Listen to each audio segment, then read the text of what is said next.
We have this happening every day now. We have this convergence of humans and machines. Right here on this device, on my mobile phone, I now have 20 things that used to be somewhere else. They're all in here. My music, my bank, my television, my dating. I'm not dating, but if I was dating, that would be the case. My contacts, everything. And many people say we have more relationships with our screen than we have with people because we use the screen so much. And now this is becoming intelligent, right? Apple is launching Apple Intelligence. Now I can push a button and translate just like this. I can have a movie made with artificial intelligence. So artificial intelligence is everywhere. And it's kind of the idea of having like a genie that comes up and connects with everything that we've ever done. Kind of a digital servant, you could say, like this. Most of you have probably used Siri or other AI, and it's not very smart. It's still learning. But roughly 2 years ago, we had the launch of chatgpt. You probably have tried chatgpt. I'll show you. The idea of having a machine that can answer questions. Okay. ChatGPT was a little bit like the launch of the Sputnik satellite, by Russia. The Sputnik satellite was first to go into space, and it launched the space race. And then the Americans went to the moon, allegedly. So now ChatGPT has launched a race for artificial intelligence. And we have that on the global level. We can see how people are now getting used to what artificial intelligence does and how we can use it. To me, the key question is, when I think about artificial intelligence, how do we build a good future using that technology? What is the good future? Well, the good future would be not dying, have enough food, being able to have a family, having education, basic civil rights. That's pretty much good for everybody. How can we use artificial intelligence to build the good future? How can we think about that as being a powerful tool? Now, there's 3 revolutions happening today. And if you're going to school today and you're studying, consider yourself lucky, because now we're in the middle of the digital revolution, which is basically everything is becoming digital: books, phone calls, television, education, business services. There is a sustainability revolution, which is for 100 years we relied on gas and oil for power, and now we've switched into renewable energy. That will all happen in the next 10 years. So if you're looking by 2030, we're trying to reduce all the sources of fossil fuel around the world. This is actually much bigger than the technology revolution, because now we're at the point where we can safely say we need to make sure we're making that switch in the very near future. The World Economic Forum says we're going to have 100 million new jobs in the green economy. So if you're looking for a job in the future, the green economy is the place.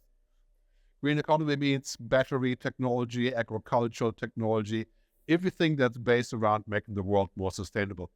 The last one is the biggest one, the purpose revolution.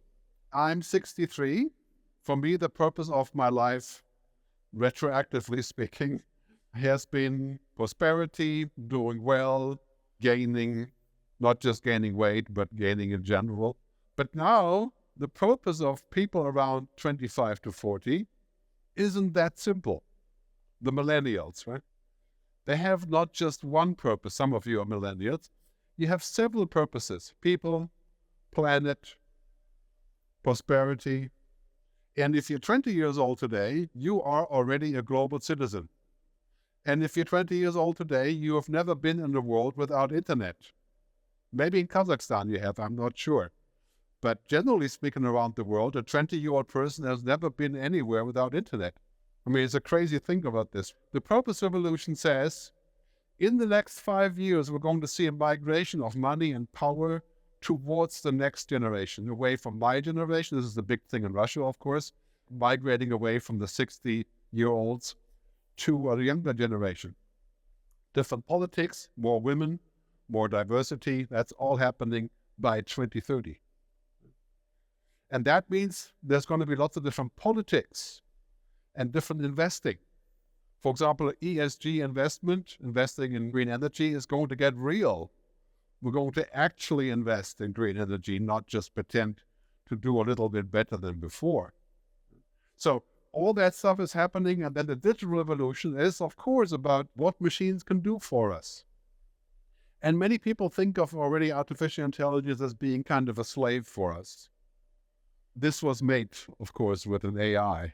And it's a strange thing when you're asking an AI to make a picture of the future, is using very stereotypic images of a woman, for example. There's not much you can do about that. It's very cut and dry, like cookie cutter, you know? But anyway, it's entertaining. But the fact of this is we're going to use digital agents to do our work. If you work in supply chain, you have an agent that goes out, collects all the data, and tells you what's happening with the product. And that's already true, but in the future it's going to be even more true as we're sort of migrating into a new way of doing things, migrating into a new reality of how everything works. As we go into that future, technology in many cases is a present. It's giving us good things. In other cases, it turns into something that is first a present, like social media, and then it becomes a bomb.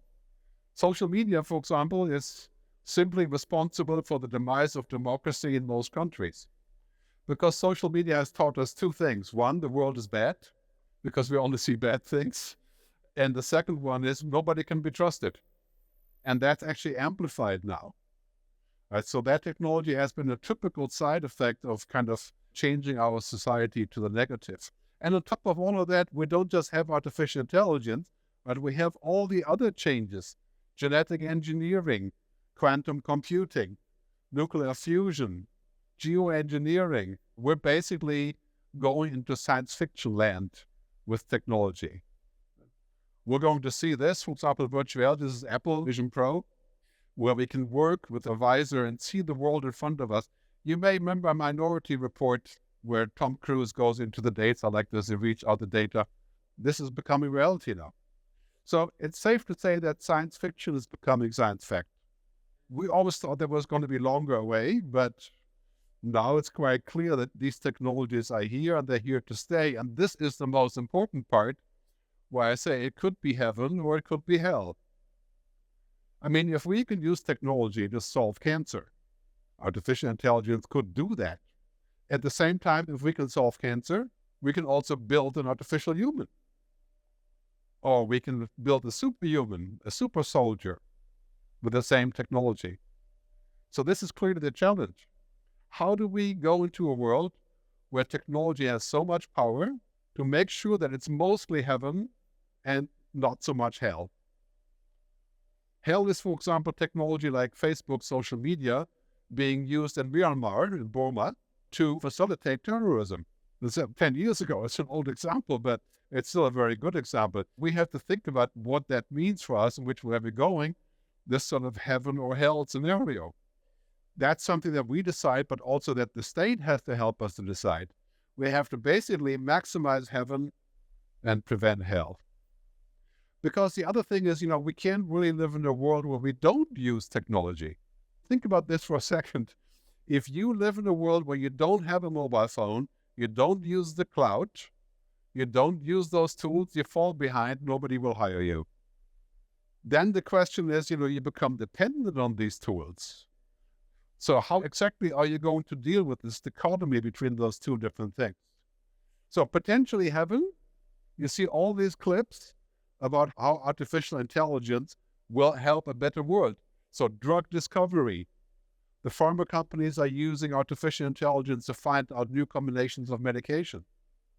It used to take $850 million to find out the next medication and a 4-year-old process. And now it's $200 million and 60-month process. Most of the Nobel Prize winners from the last couple of weeks, they're all in artificial intelligence.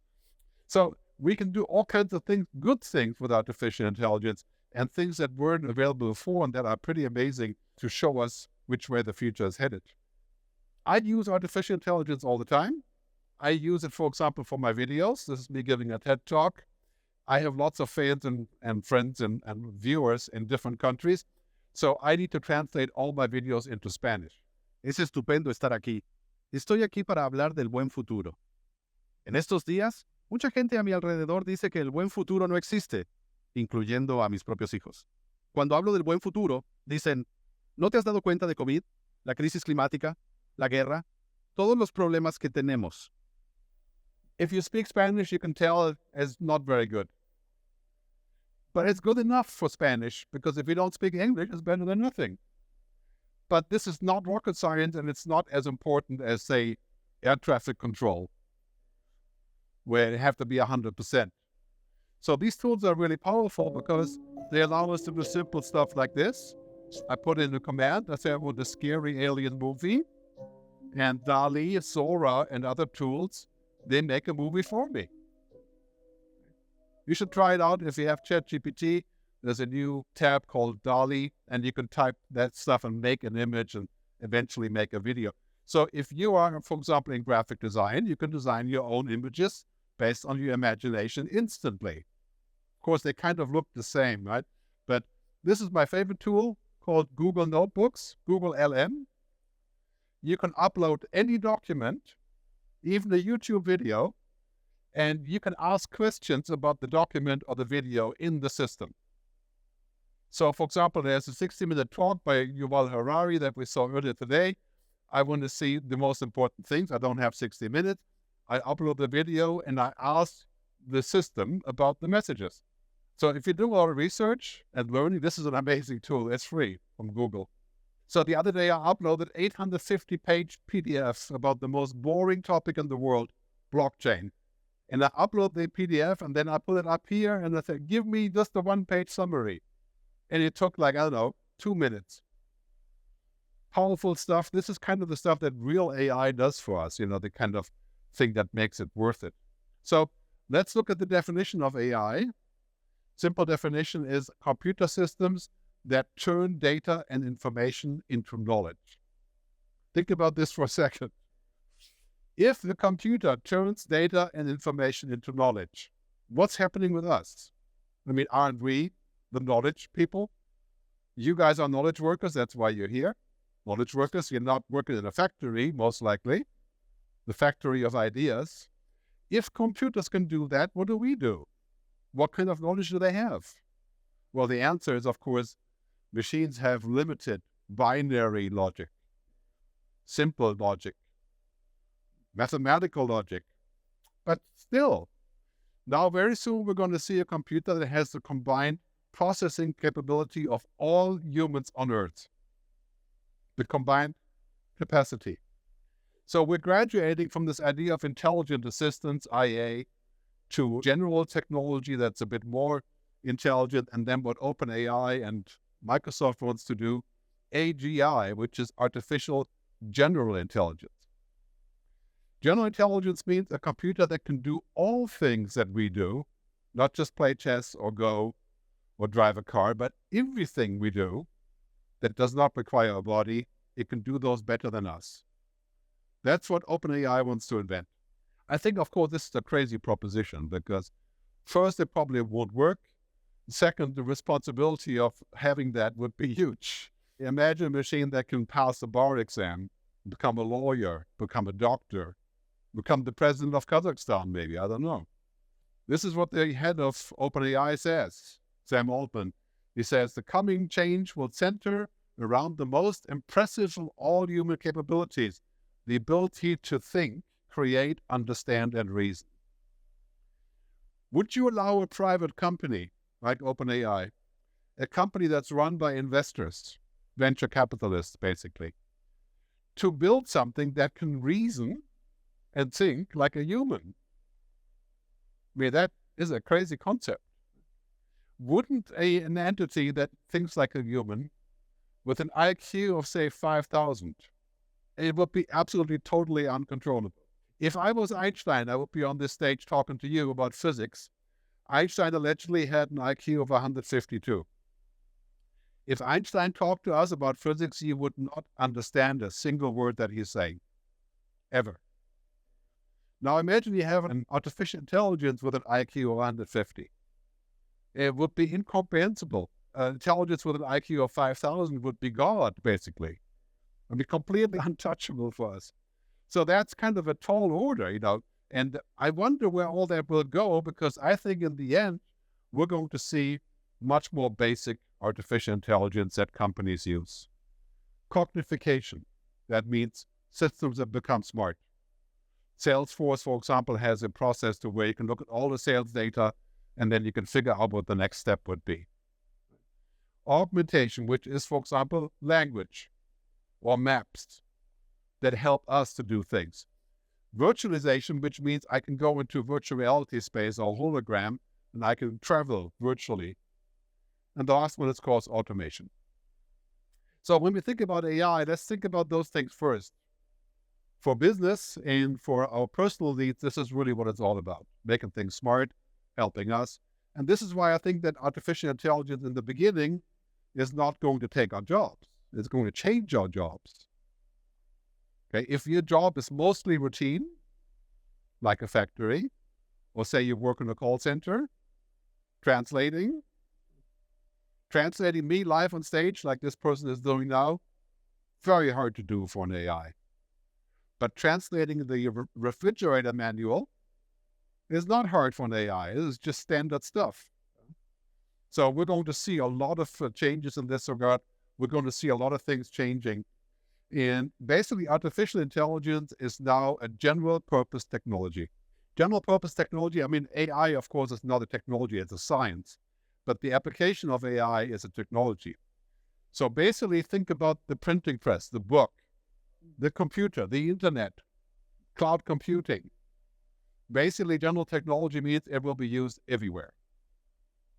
And make no mistake about this, we're talking about literally everywhere. That's for your dating process, for your banking.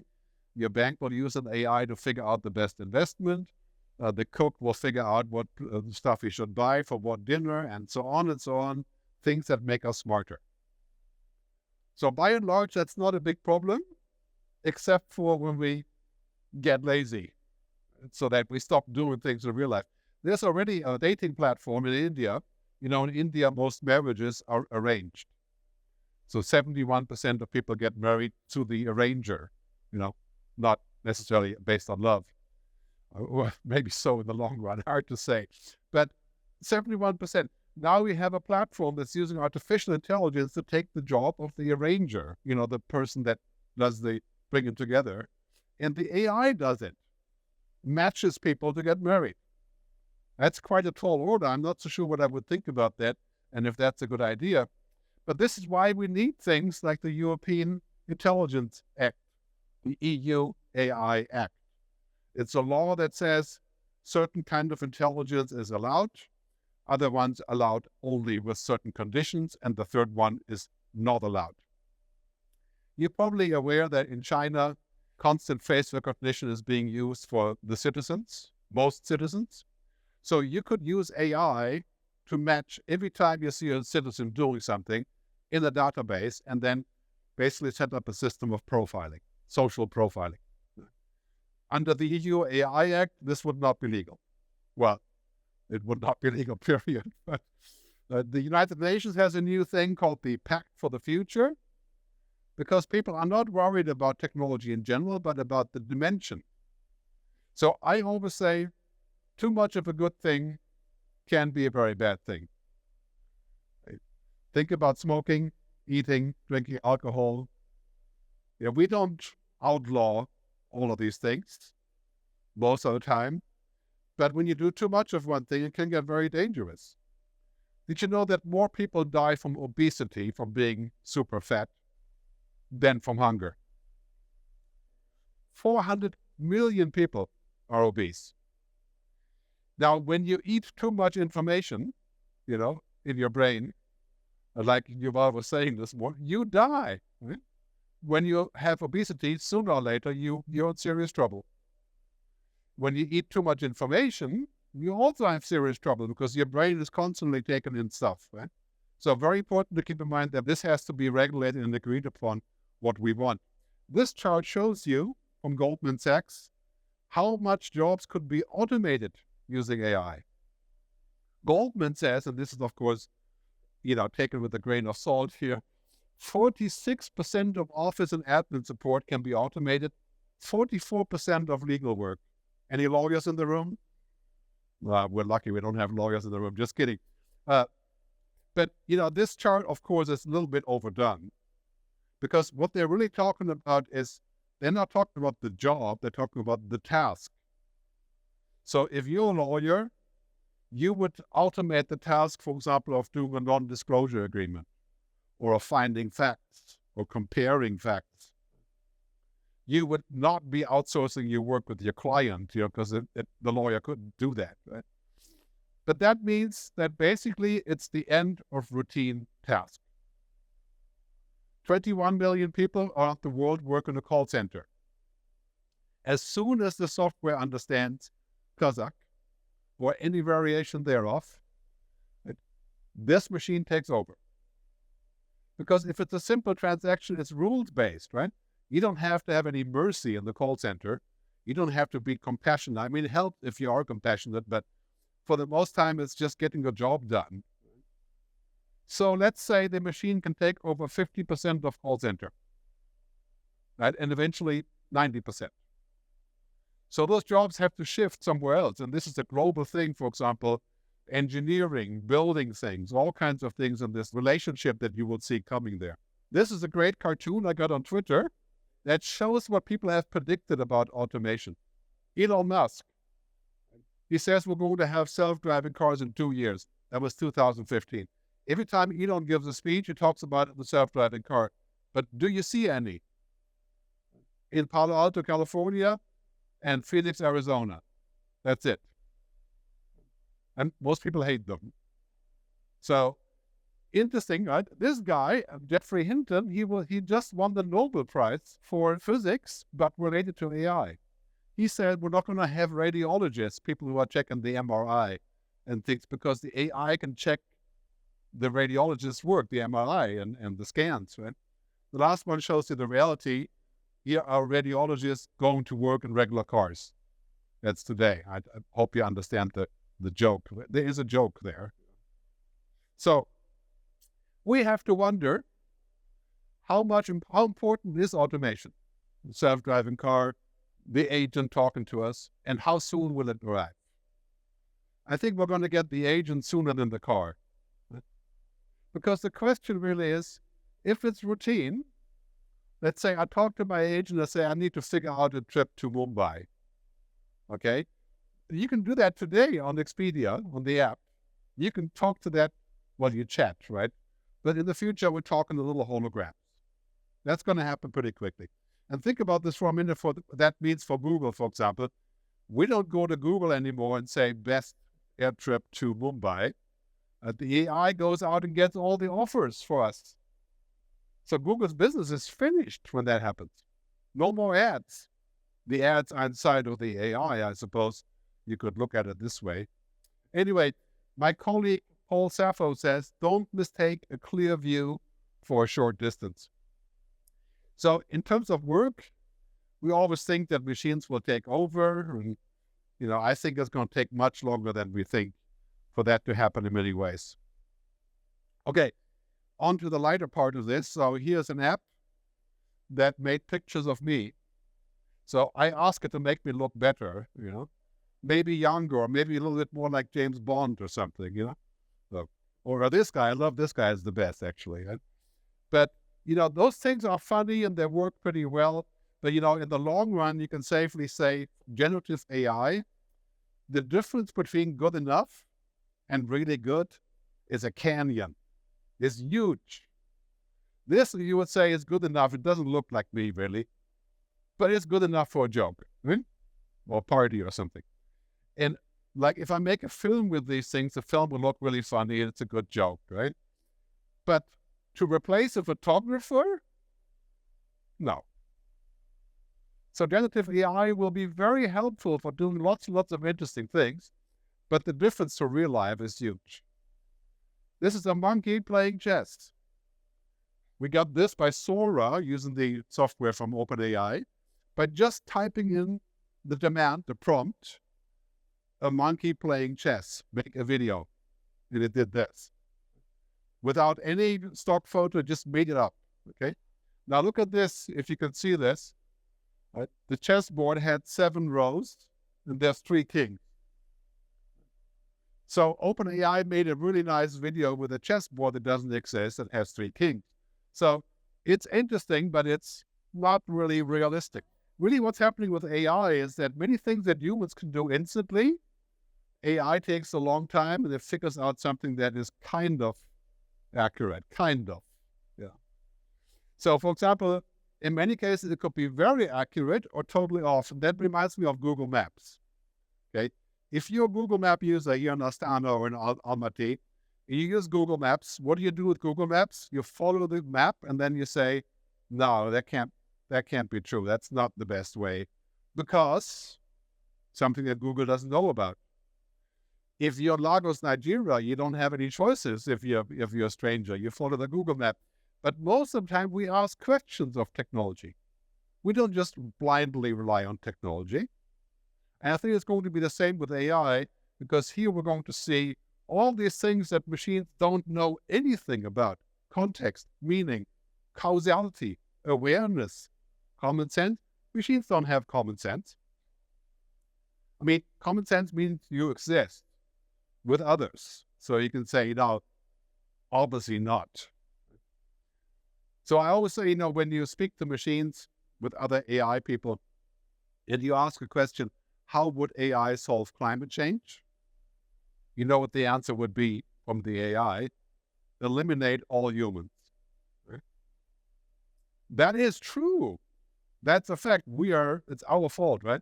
So if we're gone, the climate change is gone. Makes sense, but it's not really a good answer for us. Right? There's no context, no causality, none of that.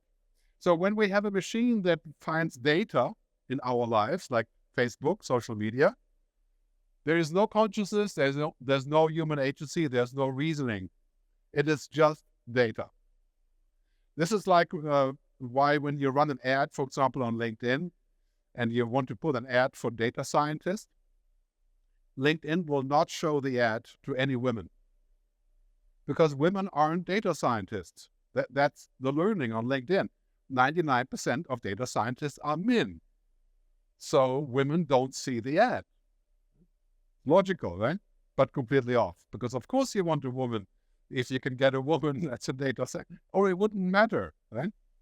But this is really what artificial intelligence does. And when we look further, we always think of chatgpt and AI as something like a miracle machine or alive, right?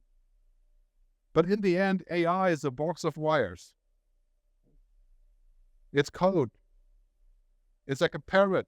It's better than a parrot, but it's not alive. It doesn't have those things. Right? It works on probability, on logic. So we have digital intelligence. That's about numbers, patterns, probability. So when you speak to the AI and you say, show me the best restaurant in Astana, it will just go through all the databases of all restaurants and it will give you something. And if it means that's because there were 500 English people there last week, then you get that, right? So it's probability. Nothing else. There's no judgment. Just numbers. Okay?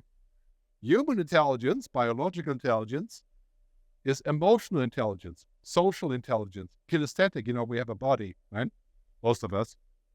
And all of that stuff is completely alien to AI. It's pretty safe to say today the most advanced artificial intelligence that's working really well has about 5 to 10% understanding of real life. Real life is what we have here now. It has understanding of digital life, understanding of how that all comes together. This is why this pyramid is so changing so quickly. So this is the old pyramid. When we went to school, like at my age, we did all these things, right? We had data and information, we have intellectual knowledge, and then deeper knowledge, and that's kind of the pyramid like Maslow, right? You know what's happening today, and this is crucial for education, that the machine is taking that piece. The machine is going to take over the intellectual knowledge, the logic, data, and information, because that's what machines do. You will not beat the machine in knowing more facts. I mean, if you're 20 years old today, you already know. You get an answer every time you speak to Google and ask a question. Now, in the near future, you speak to whatever, your wristwatch, and you can ask a really complicated question, and you get an answer that sounds like, James Bond, in the voice of James Bond. So what does it mean for our work? Our work has to move up from the logic, beyond the knowledge. It has to become work that's deeper, that's further away. Here's the difference as a picture. On the left, we have a computer machine looking at the brain, looking at logic. And here we have a human hand experiencing water. Sense, smell, emotions, unknown to machines. So the best thing we can do in both worlds is to use the intelligence from the machine and to say the water is dangerous or whatever, right? And we use that together, and it creates a new possibility for us. It creates a new way of looking at reality. Machines aren't humans. Humans aren't machines. Now, some people would argue that we are machines. You've heard that argument, I'm sure. Yuval Harari was there this morning. In his first book, he said, organisms, humans and animals, are machines, are algorithms. I think for the time being, that is absolutely not true. It may eventually turn out to be true that you can say you can figure out emotions based on chemistry. And those are philosophical questions. For the time being, a machine is nowhere close to intelligent in what humans can do and how we do things and how we put all this together. Here's a great chart showing the difference. Okay, the red part is tacit knowledge, quiet knowledge. That's what we do. That's why you're here. Right? It's basically knowledge that cannot be expressed, subjective, cognitive, non-codified, difficult to transfer. Those are the jobs of the future. If your current job is here in the yellow box, right, codified information, easily transferable, a machine will take your job. Because that's what machines do. They do this. So the answer really is about jobs and work is that if you work like a robot will take your job. If you have kids, don't let them work like a robot. And of course, what do they do in school? They get taught to be a robot. That's what we learn at school. You get an MBA, you come out a robot. Not every MBA. And maybe you'll go beyond this eventually. This has to end. We have to teach our people to do this. The quiet knowledge, as we had in many discussions today, the things that make us human, uniquely human, and differently human. You see in this chart here, the knowledge chart of what's happening with information, okay? Splitting it up into a simple table like this, you can see that computers will be perfectly capable of data, information, knowledge, and some insights. Well, insight is already very difficult because insight means you've learned something from the data. I mean, I don't know about you, but have you ever been working with a spreadsheet? You look at all the numbers, and at the end you say, what do I get from this? What is the insight? What is the learning? Right? That is an intellectual process. Very hard to do for a machine. So machines will get smarter and smarter, and they will grow the knowledge and the insight. They will do that. Machines by 2030 will have more knowledge than all of us combined. Knowledge in every single domain and over 800 languages. Knowledge of facts. But let me ask you this, our lives aren't based on just logic and knowledge. In fact, our lives are based on the opposite. Humans make decisions not based on logic. We use logic, but we make decisions based on feelings, on emotions, on intuition, imagination, and we make mistakes. We lie. You don't pick your husband or your wife because in a logical decision you figured out the best possible move. Some people may do that, but most of us don't do that. AI is essentially a powerful engine, a super tool. And we have to understand that there's basically a person with a power tool beats the person without the power tool. Right? That is the reality. If you weren't using the mobile phone, if you weren't using a computer, if you weren't using the cloud, you would be nowhere in work. today. So using AI becomes a requirement, but as a power tool, we have to be careful about how we use it. Think of the difference of, for example, when a carpenter has a hammer and a nail, then he has to take 5 hours to work in the building and put in all the nails by hand. But a carpenter with a nail gun, shoots out nails and get the job done in 40 minutes, not in 5 hours. But a nail gun is dangerous. You could shoot yourself in the foot or kill somebody. So when we use AI, we have to be careful of the power that we have. And for example, there are some people uploading private data from companies to chatgpt. That is a very bad idea. Because obviously you may get a better answer, but it's not very safe. So that is basically what is waiting for us in the future as far as automation is concerned. And really, because you're all knowledge workers, what we do changes completely. Knowledge all of a sudden means beyond facts. You think about that for a second, because this is important. Now we have to go towards intuition, imagination, understanding, foresight, all the things that we previously thought weren't valuable. So really that's what's happening with AI revolution. We're going from the fact of humans doing routines to machines doing routines. That can be very liberating if you hate routines. But if your work is 90% routine, then that is a problem, obviously. We have to think about what that means. I mean, your country isn't very big. I think, 21 million people or so. Right? So there are not so many people here doing routines. Like India has 100 million people doing routines. So they're going to be much more impacted by this shift towards out of routine, towards a different way. But clearly, we're going to see a world where digital assistants are normal. This, again, is a mock-up by ChatGPT. Makes the guy look like a secret agent or so. It's very cookie cutter, but kind of interesting. So there, I would say, it's really important for us to look at this and develop a scenario as to what might be possible and what may not be possible as we go into that future of what we do there. This list here are tasks, they're called live tasks, that computers can do now. Translation, summarizing, researching, fact-checking, drafting, organizing, collecting, commodity work. So that doesn't mean we're going to do all the commodity work with machines, but very soon this becomes possible and it will be almost free. So that is a very tempting thing, but of course we want to retain control of what happens there so that we can still decide what we want to happen at what time and for what reason. So digital agents will be kind of like this, surrounding us in different situations that we can use them in different ways that we see fit. So let's talk about economics, because this is the key topic when we talk about the good future and what technology can do for us. So artificial intelligence, as I said earlier, could be heaven or hell. We can only create the good future if we leave the old model of economics behind. The old model of economics is on the left, profit and growth. That's it. That's all that matters.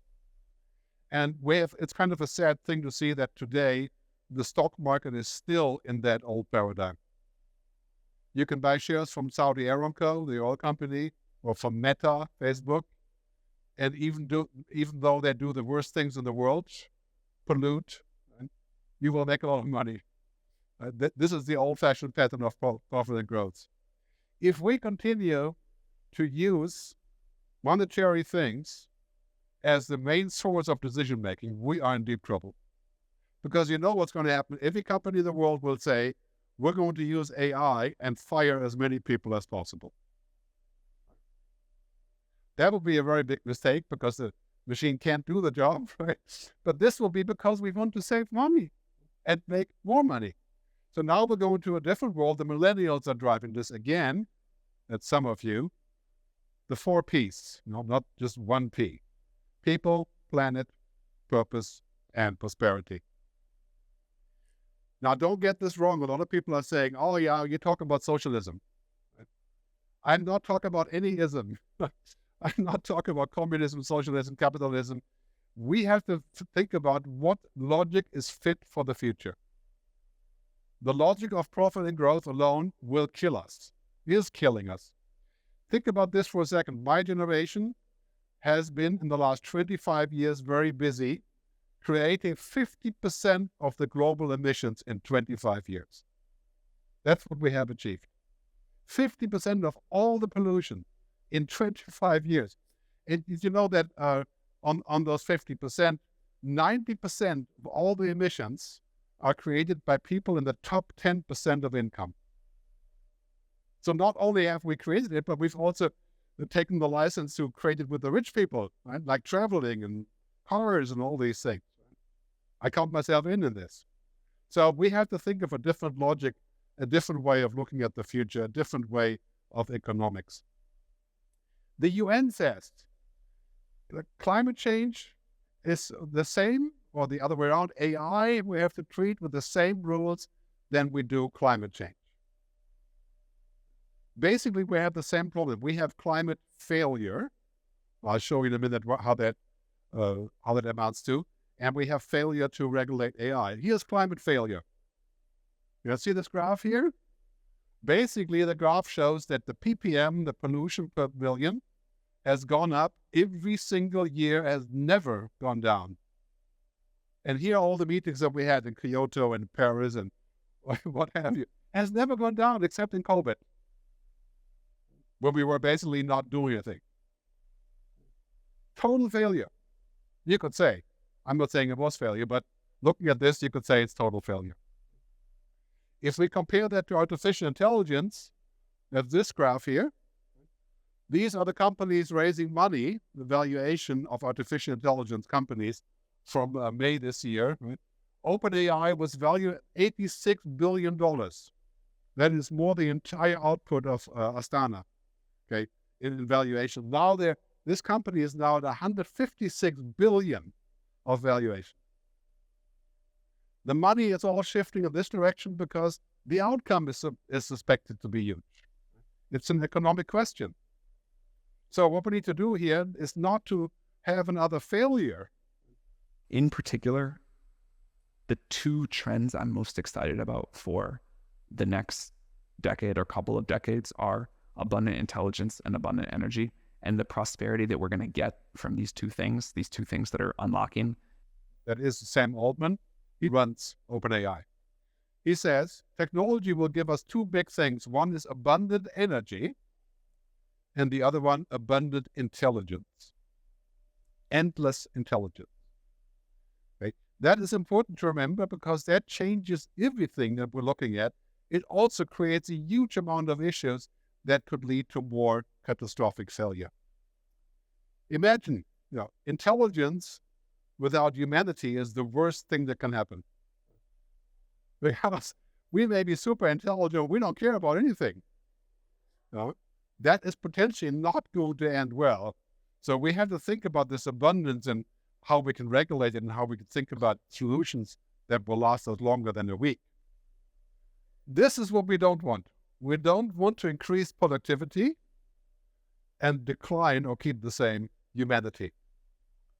And this is what we have now. We have increased productivity, but most people don't get the upside of technology. What we want is we want a system that actually creates both, right? Productivity goes up and human benefits go up as well, like this. And how do we do that? Well, this is a question of policy. Politics. We have to figure out taxation. We have to figure out how to share the benefit. We have to deal with those companies that make these systems to actually put the systems in place to create social justice. Because otherwise we may in 10 years have the opposite effect. We have to ask the question, how would an AI-enhanced work scenario be the best? If you're looking at this chart, you could safely say, if I'm 4 times as efficient in my work because of AI, what does my company do? It will not hire the next 4 people because I am doing all the work. Right? Or it will pay me 5 times as much so I can continue working. Right? Or it will continue to improve the AI until I am also one of the 4. Right? Well, what we really should be doing is to say, well, if I work more efficiently, maybe I work less. And the benefit is the same. But how would we regulate this? How would we actually find justice here? I mean, these are very big questions that are all coming our way. In this world, we have these giant technology companies. Many of them are my clients. And we're looking at those and talking about what happens here. On the front end, they create lots of value. On the back end, they create things like surveillance and data pollution and addiction and bias and, and so on and so on. Right? We cannot allow this to happen again when we allowed the oil companies to essentially sell our natural resources. If we do the same with AI, we may end up in a pretty bad place where we have more pollution, but less benefit from it. Very important. I call this a technocratic oath.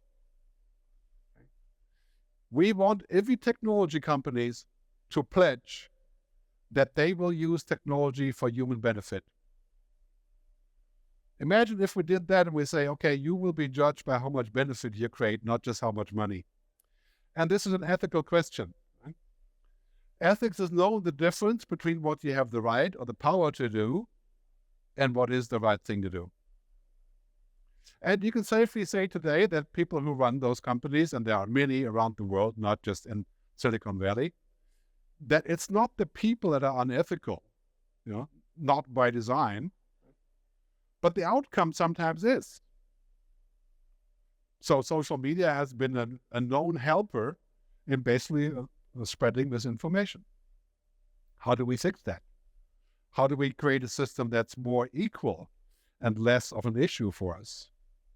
This chart shows you that using artificial intelligence, we can increase global GDP by $17 trillion. That's roughly 7% in 10 years. So making everything more efficient and using better systems results in a huge amount of money, potentially, to make there, to figure out what's happening. Research shows how people feel about AI. You see the red bar here. They think it's going to be more negative. This is research from about 9,000 people.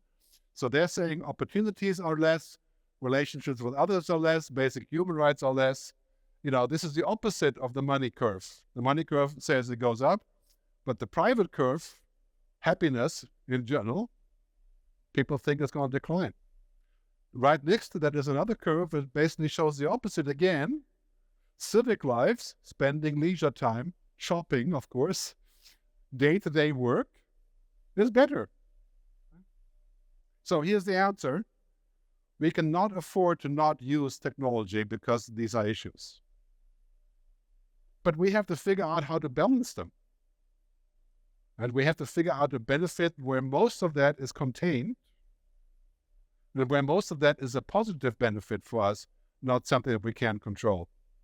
This curve here, you see the last, right? The steam engine was invented, and after that is lights out for the environment. Right? See the curve going up, the parts per minute, global temperature.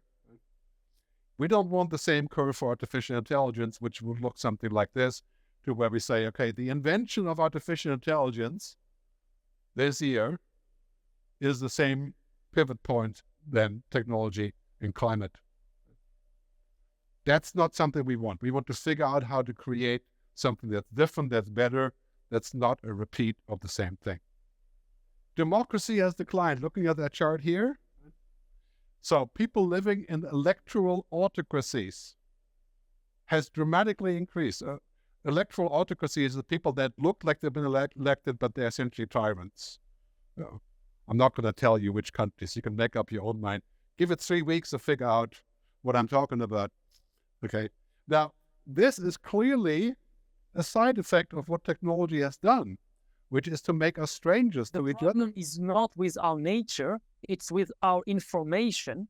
If you give good people bad information, they make bad decisions. They make self-destructive decisions. And we are now seeing it all around us. He says, the problem is not that people are bad. This is a big argument, right? This is not happening because people are bad and they don't care. Right? This is happening because of disinformation. because we get the wrong information. The whole Brexit is part of social media disinformation. That is something that we have to work on, and something that we have to contain, and something that we have to regulate for the near future. We don't want a world like this, where basically artificial intelligence is kind of destroying what truth is, because it's making up stories. So here's the difficult part. We do want artificial intelligence to help develop medications, to solve cancer, to help with climate change, to make better pills, to fix our car, to drive autonomously. We do want all of that. But we don't want AI to take over our lives, or creating a situation where we can't control it, where AI is telling us on every step what to do. Okay, so we have to figure out the best practice, the social structure. We have to stop thinking about the word if and how, whether we can do something, but why, right? Why and who. Okay, here's the key question about AI. The question is not whether we should use it or not, or what it will do to us, but what do we want it to do, and who's in charge? This is why it's super important for Kazakhstan to develop an AI strategy, to figure out how to take care and take benefit of it, but not take it too far and become essentially an autonomously guarded country. And this is my concern about OpenAI. You may have seen the film Blade Runner, where the Tyrell Corporation makes replicants, human replicants, 1982. So I'm a little bit worried that OpenAI becomes sort of the next Tyrell, a company that runs the world on their AI. This is the official plan for the future of OpenAI. It was leaked to Bloomberg 3 weeks ago. And their plan is first the chatbots, then an AI that's a reasoner that can think, right? And that an AI that's an agent acting autonomously, then an AI that can innovate, and then an AI that can build companies. We think about this for a second. Basically, this company wants to build an AI that can do anything, including innovation and inventing itself. That is a hot topic. I think that's not something we should look for. Too much of a good thing will be a very bad thing. Yeah, we want AI to do some basic reasoning, to be smart. I do not want a machine to develop consciousness. What I want from machines is competence. I want it to get the job done. I don't want it to take my job in thinking about the job or thinking about the future or any of those things. So I'm going to wrap up now with the question, what do we do now? First, let's not get stuck in this vision that the future is terrible. Every day goes by, we look at television and social media, we see 50, 100 points as to why the future is bad.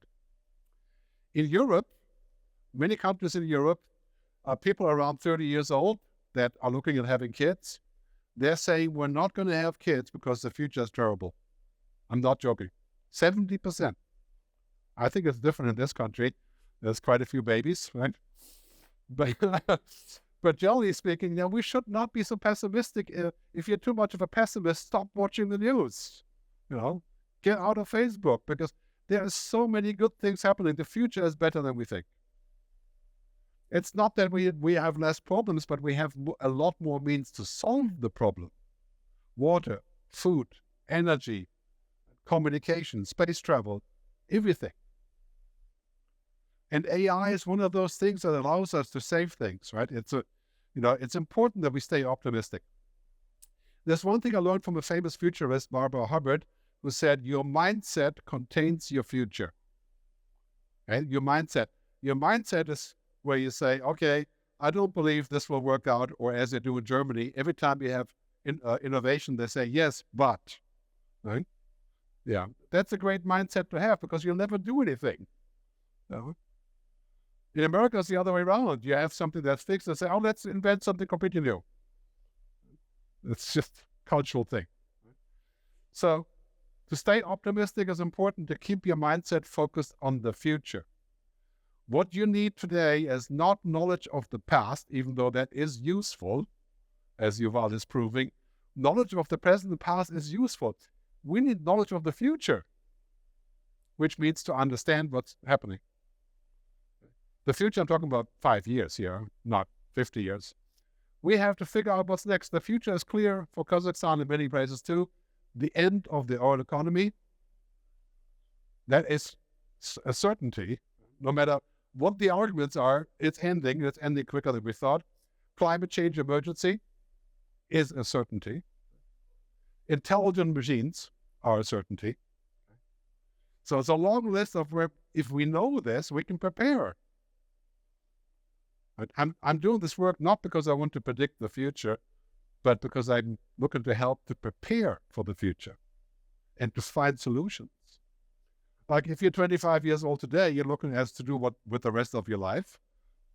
I mean, the next 10 years will bring the same changes than the previous 100 years.